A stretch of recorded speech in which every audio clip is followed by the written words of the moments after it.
kaze mu makuru atekanye ku ikirere kizoba kimeze kuri wa kabiri igenekerezo rya 19 myandagaro umwaka wa 2025 mu gitondo hitezwe ikirere kirimwo ibicu vyinshi mu ntara zose z'igihugu cacu haritezwe kandi imvura mu bice vya Kirundo. Azoba hakanye kurusha handi ni mu bice vya Mwaro hamwe na Bururi aho ipimo bizoba biri kuri dogere Celsius 12 ku muhingamo hitezwe imvura mu bice vya Cibitoke, Kayanza, Bubanza, Muramvya, Bujumbura, Mwaro hamwe na Bururi. Mu zindi ntara hakaba hitezweyo ahanini ikirere kirimwo ibicu vyinshi.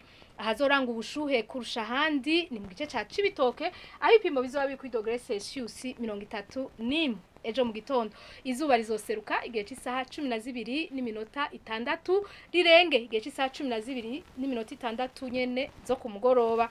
Amakuru atekanye ikirere agarukiye ngaha mwayateguriwe n'ikigo Ijebu nayo Nadia Ndayizenje nabashikirije mwakoze kuyakurikira.